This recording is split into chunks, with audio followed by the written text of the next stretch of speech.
they still whip up an amazing fish curry.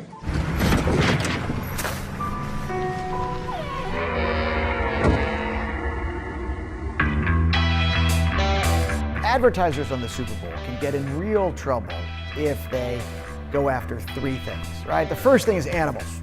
You do not want to be mean to animals on the Super Bowl.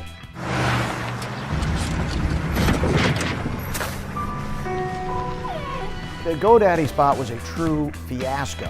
That ad featured a dog being tossed out of a pickup truck. It featured a dog being sold in a cavalier manner on the internet. That offended people in about an instant, and that was just a huge disaster for GoDaddy. Second, children. You've got to be careful of children. People are very sensitive. Families are getting swindled. Why? Because hotels hate your guts. You're sleeping on the floor. I need more room. Yes, come on. They said, test baby, as if that would make it okay. But people looked at that and said, you're making light of head injuries with children, and my child has suffered from a head injury. You are the most insensitive company in the history of the world. Not surprisingly, HomeAway very quickly apologized, pulled the whole campaign, shut the whole thing down. They haven't been back on the Super Bowl ever since. And the third one is cultural groups. Anytime you're making light of a cultural group, you're running a big risk of getting a big backlash.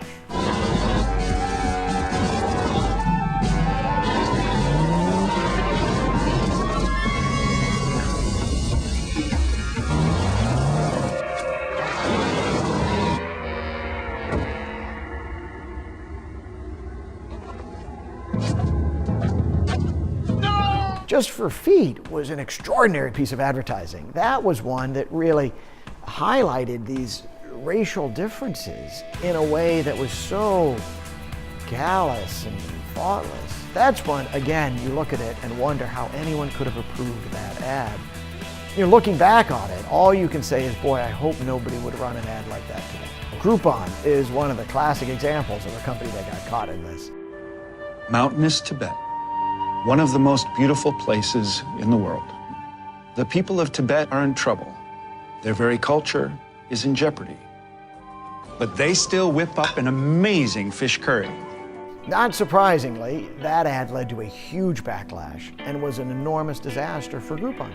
Not only did it not work very well, it became a bit of an embarrassment, and they became a poster child for insensitive advertising and really insensitive senior executives. A lot of what makes a great Super Bowl ad are the same things that make any piece of communication effective. Yo. What's that? Alexa, how many championships has Dan Marino won? Dan Marino has won 0 championships. Alexa, how many Oscars has Alec Baldwin won? Alec Baldwin has won 0 Alexa, stop.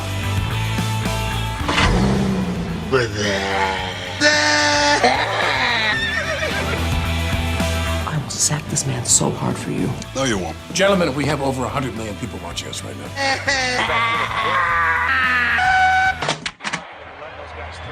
So what's up, B? Watching the game, having a bud. It's got to break through the clutter. It's got to be clear on the branding. You've got to deliver a benefit. These things are true for your average commercial that runs either on TV or on the internet. They all have to do the same thing.